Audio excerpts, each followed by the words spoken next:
Hi, everyone. You're watching Prime Talks.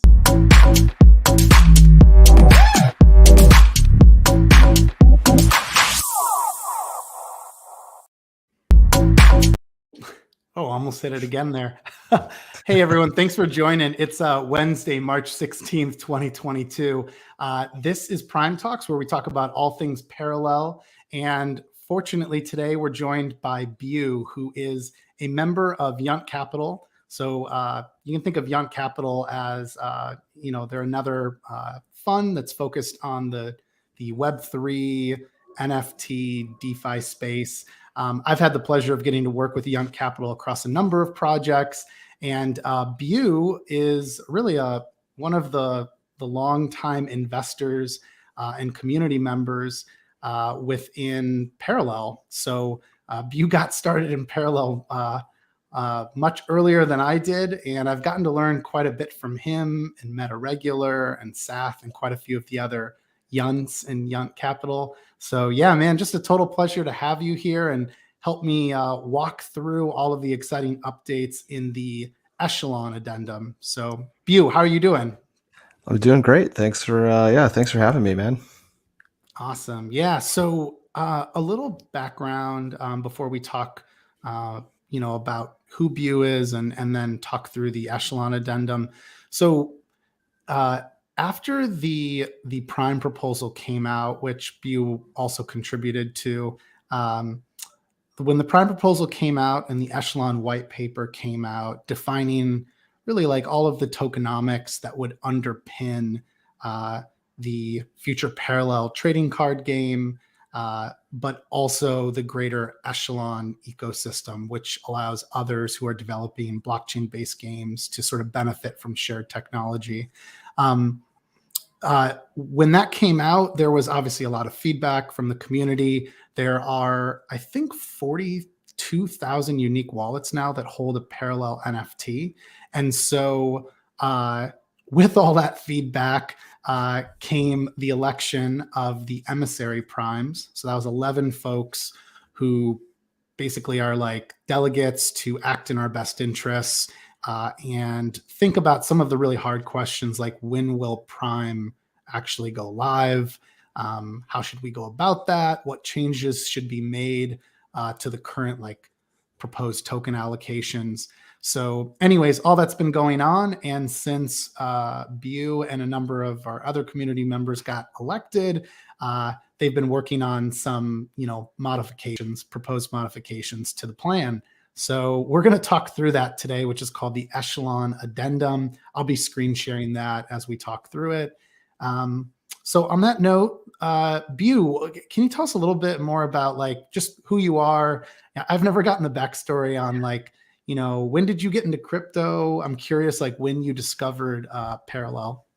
Yeah, no worries. So I've been sort of in and out of crypto since, I don't know, probably 2012, 2013, early Bitcoin days. When I was younger and you could use Bitcoin to buy certain items on the internet, that was, funny to me. And I wish I had that back now. But Yeah. I'll admit that I'm someone who has never really got Bitcoin or,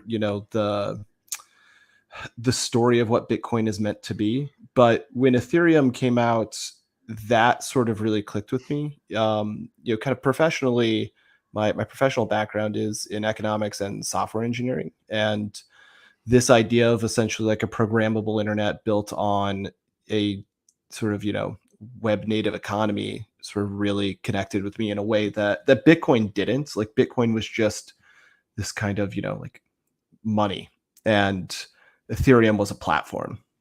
And a platform that potentially solved a lot of the problems that the current internet was beginning to have. And so I definitely sort of intellectually and philosophically fell for that pretty hard and started to get involved in Ethereum a bit more in 2017, did a bunch of trading of shit coins and ICOs, and again, things that I wish I could take back, but it was fun at the time.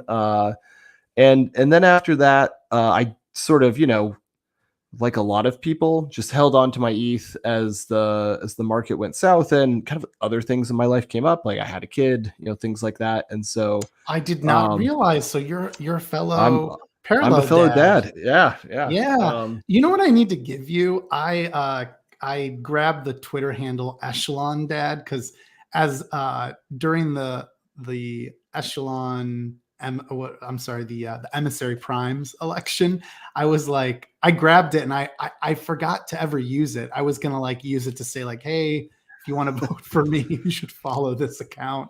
And now it just sits there dormant, unused. Echelon_dad shall never see the light of day. So might have to transfer that to you or one of the other emissary prime dads later. But Yeah, yeah. I anyways, think I keep think we got a going. couple of us.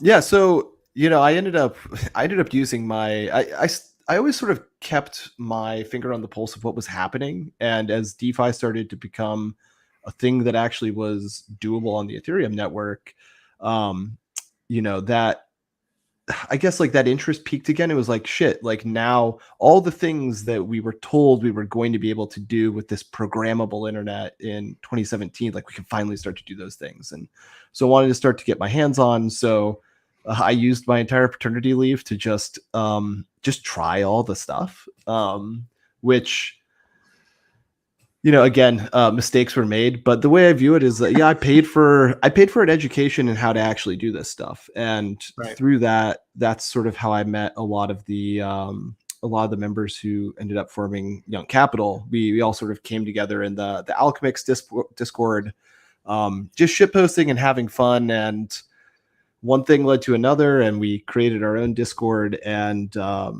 ended up getting our first few deals, and the rest, as they say, is history there. So that's kind of like, that was my Love it. intro into sort of where this all started. As far as Parallel, I think, Meta was one of the very first people actually in the Parallel That's right. Discord. And I think they were looking for someone to build the codex, the bot that does the tweets of the resales. And so Meta was like, hey, does anybody here know how to like write software? It's like, oh yeah, like I can do that. So that's kind of my intro into Parallel, was helping them out with that bot. And also, like I've played Magic Gathering for 20 years, so I'm a big TCG fan anyway. So Parallel just kind of made sense to me. It sort of hit on all of the things I already loved, which is science fiction, crypto and blockchain, and trading card games. And so it felt natural, and the art was sick, and the lore really pulled me in. And especially those early days, talking with Mr. Gon and some of the other game designers about how they thought about designing the game as it related to a game that I love, like Magic, or games that I've played but don't love as much, like Hearthstone. I just really started to buy into the vision of the game that they were making. Forget the crypto aspect for a moment. This is first a game, and if the game isn't Right. fun, kind of who cares? Like, has anybody played Gods Unchained? That game's terrible. I don't care that I can earn Gods tokens by playing it. It's a shitty game. I'm not going to play that. So, like I would say I was definitely hooked and pilled by the Parallel team early, and haven't seen anything to sort of shake my conviction. My conviction only gets stronger. I constantly feel underexposed to Parallel, despite having plenty of exposure. It's a really dangerous feeling because when you're up late at night and you're looking through whatever other cards there are, it's hard to hold back from pulling the trigger on more cards. I was looking at the collectible card backs the other day, and I just was like, I want to own all of these. And then I just you quickly do the math, and I would say, having grown up in a very middle class home, the numbers still like they're just, I'm like, my mom would yell at me if she saw what I was doing right now. So but okay, so we talked a bit about your background. I want to like jump right into the Echelon addendum, but I guess like you started to talk about like the fact that Parallel is a trading card game that is meant to be fun to play. This isn't this isn't like a game where we've shoehorned a token into it. It just happens to be that we're creating a trading card game that is also powered by digital collectibles or NFTs. How do you think about that in the grand scope of like crypto, like in the world we live in right now, where obviously, there's an awful war going on right now between Russia and Ukraine, and obviously we're all fearful of what else might erupt after that. But yeah, how do you think about crypto in the grand scheme of like the macro Yeah. environment we live in? Yeah, I mean, I think that this is one of the great paradigm shifts. We're fundamentally changing if we succeed here, and there's still a lot of work to do. But if this all works out, we are fundamentally shifting the way that the economics of the internet works, away from publishers and advertisers and towards creators and owners. And, naturally, there's going to be some pushback from incumbents who are quite comfortable with the way that the system currently works. But that hasn't really stopped the enthusiasm that we see in the space of brilliant people building brilliant products, to really try to move this vision from concept to reality. And we're starting to see a reaction to this in the broader macro context. Like if we take a step back for a second, and think about where was crypto 3 years ago, where was it last year even, and where is it now? United States President Joe Biden released an executive order last week, right, on essentially mobilizing the alphabet agencies of the government to have a perspective on this, and that's never happened. And so when we think about how do individuals and groups of individuals build in this space within this macro environment, I think there's a balance. Risk is a spectrum, and nobody can move risk to zero, but you can do your best to be methodical and thoughtful and not be the low-hanging fruit. And within the context of sort of, Echelon within all of this as well, what we're building here, this platform that, first Parallel, the trading card game, and later, hopefully many other games will leverage. No one's done this before. This is brand new, uncharted territory. And just take a look at the size of the gaming industry, and take a look at the opportunity that exists here, and the opportunity that exists to be the first big game that is fun in this space, and what that could do to people who are skeptical of crypto, who have never touched a token before. I think what we're doing here is really special, and we need to, sort of be mindful of that, especially as the macro environment changes constantly. There's extra scrutiny on the entire crypto space. And so, I want to make sure that whatever we do at Echelon, and, in any of the projects I love as well, let's be smart, let's be methodical, and let's not be the low hanging fruit as things change.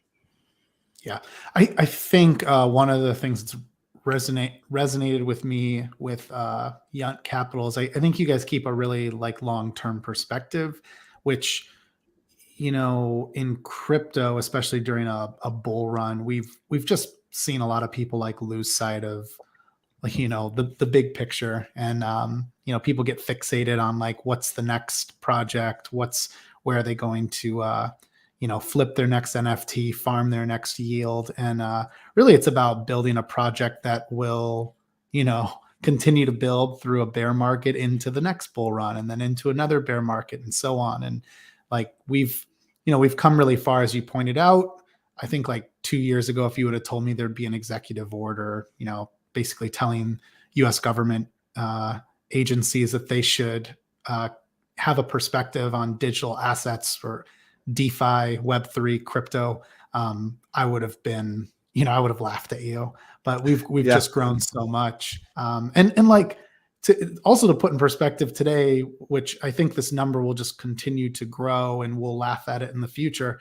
There's, I think, 42,000 wallets that hold a parallel NFT, and I mean, you remember when it was less than 10,000 and, then it rose to 20,000, hit 30,000. I mean, this is, it definitely speaks to the amount of growth and just like the fun that the community has in terms of, enjoying like these really cool cards that have been designed, which obviously are going to figure into a more exciting trading card game to play.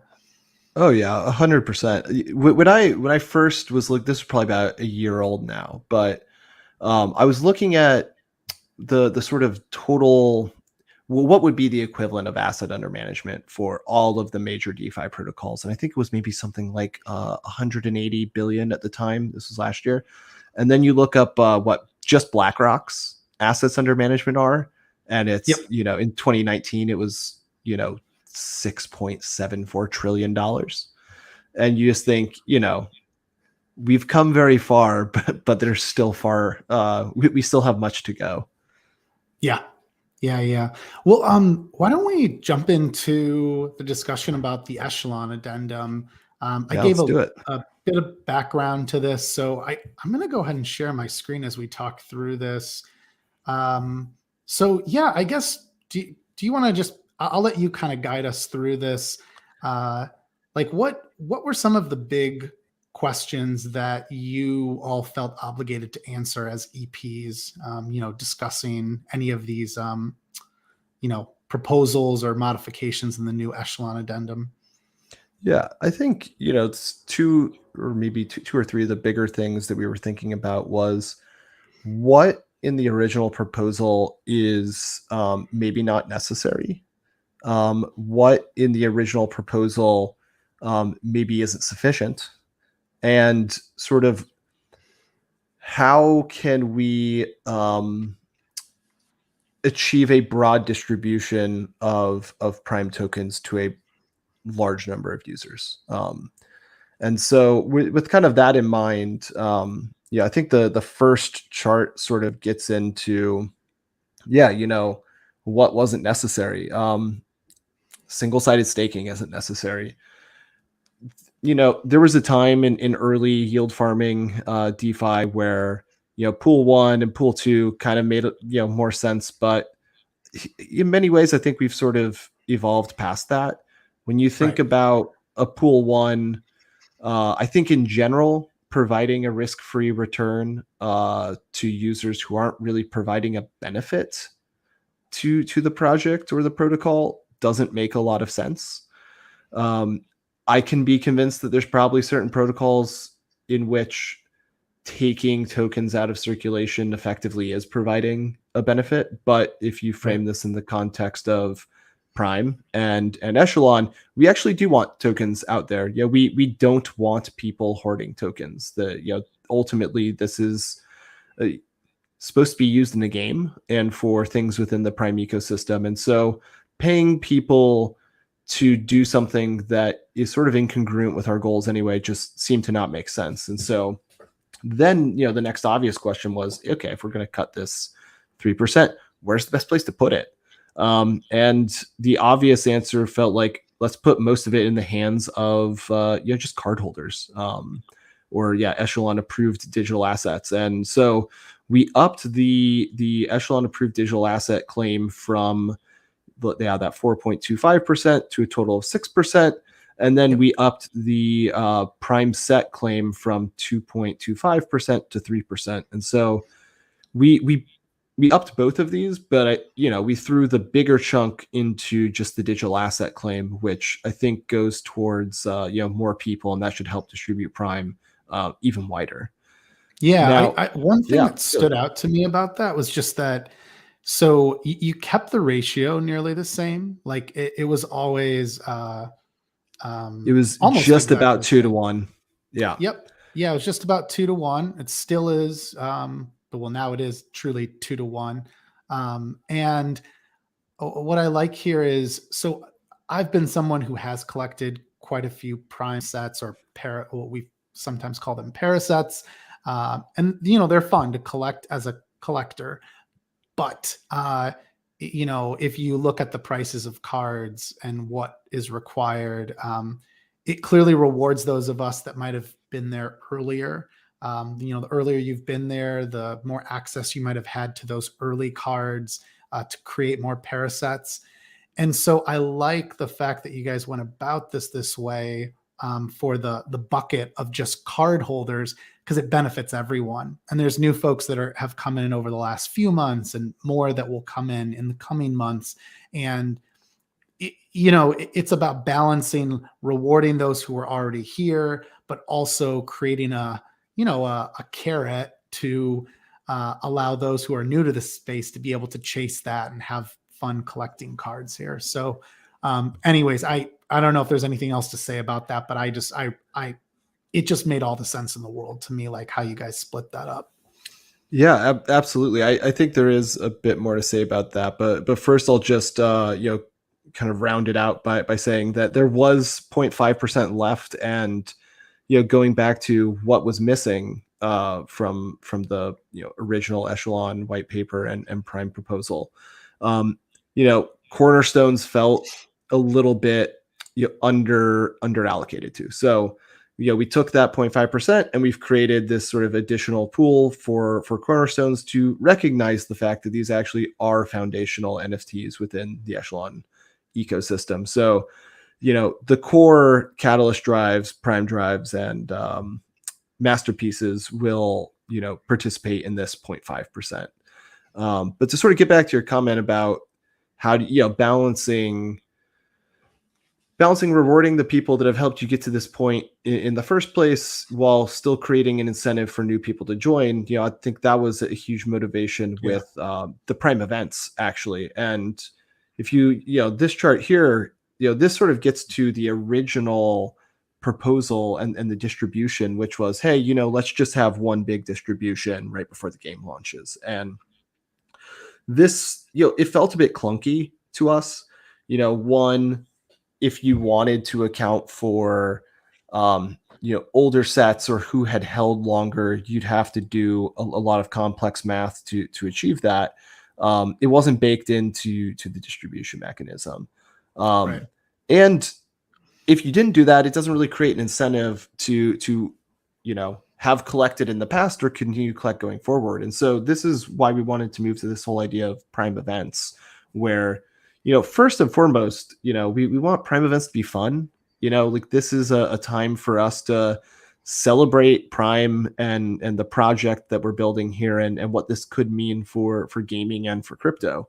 Additionally, this is a way for us to kind of inherently reward long-term collectors by creating multiple events. We're able to, people who hold for longer will get more because you hold through more events, but people who come in along the way will have nearer events to participate in. So rather than, just, I guess you would call it backloading everything to right before the game launch, we can create, more, celebration around, what we're doing here. And as new people join, they don't have to sit around and say, hey, how long do I have to hold these things? Or, maybe somebody has to sell for some reason, it happens, everybody's, situation is different. That person doesn't have to necessarily get punished because, they weren't able to hold for a year. So breaking it up like this felt really good. I never thought about that, by the way. I really like that thinking, because someone might need to sell. Like, I mean, some of these cards or parasets, prime sets, that there could be a lot of money at stake, and you just, that's really cool. I like that, because otherwise you're not rewarding someone who did bring value, to the space by collecting and holding those cards, like, instead of like holding them hostage to hold those cards forever. So yeah. And another thing that this lets us do is sort of kind of smooth out the distribution of governance. So we've gone from the scenario where prime keys are 100% of governance, and we want to move towards a scenario where prime holders control governance. And so, rather than kind of doing this all at once, where it's like, oh, hey, here's a ton of prime. Good, good luck, everybody. We can start to allocate, entitlement to governance to people over time. So we can include more people in this, and people can, this can also be distributed more over time. Another thing that this allows us to do is it gives us flexibility about when we actually launch the token. So we could launch at any point and have these snapshots that allow us to sort of, allocate, claimable prime to people who held during that time. It doesn't sort of pigeonhole us into launching prime at a specific time and potentially, people missing out. I think that this rewards, people who hold. It allows people to kind of come and go as they need to in their lives and still get some benefit. And it gives us, kind of flexibility as we, continue to navigate, the operational complexity of, launching this, massive ecosystem. And just to kind of dumb this down further with the prime events. So there was a snapshot taken on February 13th. So that, is there to reward anyone who might have been holding a card or a prime set, or prime set, para set, whatever you want to call it. And then the remaining 2/3 of like value to account for, that will take place over 4 more prime events. So that's like 1/6, like that you're allocating across those next 4 events. Like each one, 1/6 plus 1/6 plus 1/6. Correct. 1/6. Yeah. Cool. And if you think about the first one, there's 2 pack drops and the pre-sale included in that one. So if you think about this across everything, the proportions end up working out, and ipso facto, because there were fewer cards in the past and there will be more cards in the future, dilution naturally will happen. And so people who held cards previously, or even from now onwards, will end up with more prime because you are sharing with fewer people. Yep, makes sense. One other follow-up to that. So I know that if you hold a prime key, those folks will be staking prime keys when at some point in the future, and the staking period is supposed to last about a year.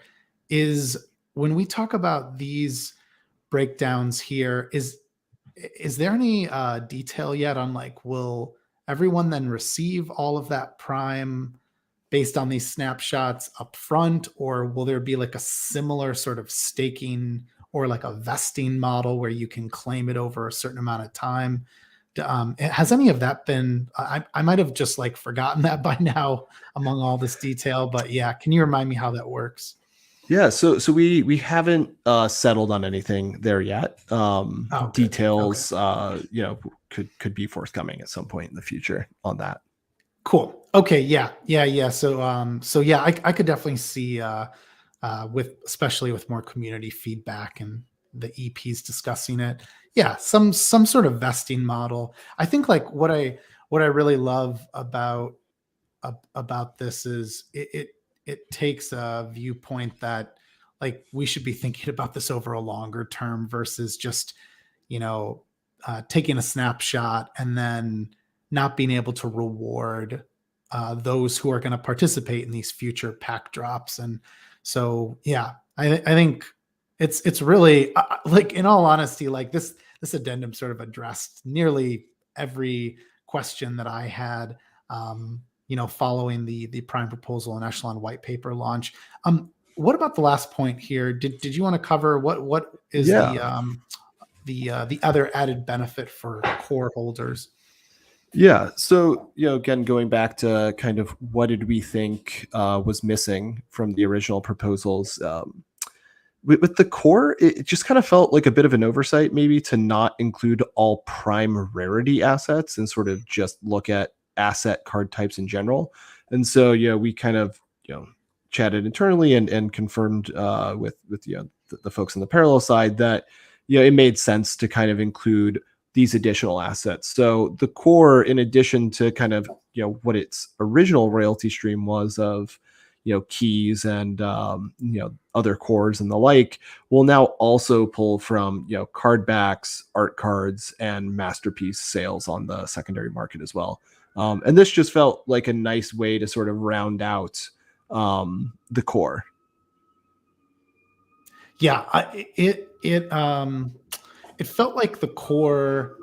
I don't want to say it was like forgotten in those like initial proposals, but it was just it was one of the prime assets that like it's just a really cool looking card, and people were excited about it. I'm trying to remember. There's only like 500 cores. How many cores are there? There's 500, yeah. 500. That's it. So, anyways, this as someone who holds a core, I felt like this this was like a proper correction, but one that I'm very grateful for. So, I appreciate the fact that there was all this thought put into it. Yeah. Anything else here then that we haven't covered on the addendum? Yeah, I'll just chat about that final paragraph there as well. We sort of, as I had mentioned, because we killed the single-sided staking pool, that means that the 10% sink that was meant to replenish that pool now is no longer needed. And so we've begun the data modeling process to, figure out what we could possibly do with this. So, nothing to really reveal here yet, but it is worth noting that because we removed the single-sided pool from the claim, that we don't actually need a sink to replenish this anymore. So potentially more to come there as data modeling kind of reveals potential avenues to take there. But other than that, I think we just about covered it. Dude, awesome. This was so much fun. I like I said, I was just excited to get to talk with you some more and kind of like walk through it all here. But felt like the whole Echelon addendum was, I like tried to summarize it in 2 tweets, and I was like, I think I kind of just did it because it's that straightforward. And I am definitely a proponent of having gotten rid of the prime staking. I just feel like it's this band-aid solution to get people to lock up a token. And then what do people normally do? Well, they feel no sort of, they sacrifice nothing. They just dump the rewards. And I feel like that isn't helping future token holders or card holders, especially in the context of this being a game. Like we want people using and spending prime. And I know I'm personally advocating that we have prime available to buy for packs in the future. I'd love to use prime for something like that. I feel like that could create a really interesting sync. So I mean, we'll see where that conversation goes. There's so many different ideas that I know you guys are filtering through right now. Bu, anything else that you wanted to cover today, or do you feel like we got everything discussed here? Yeah, I think we got it. I think we got it all covered here. Awesome. Well, just a reminder to everyone, they can follow you here on Twitter.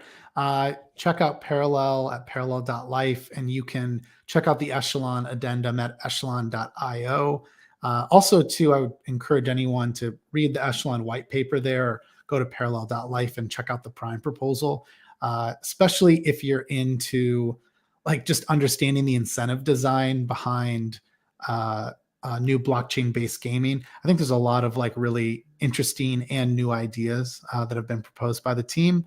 And if you enjoyed this, please subscribe at DeFiDad.com. We'll continue doing prime talks, hopefully every Wednesday, and having awesome guests like Bu here. So Bu, anything else you wanted to say before we go?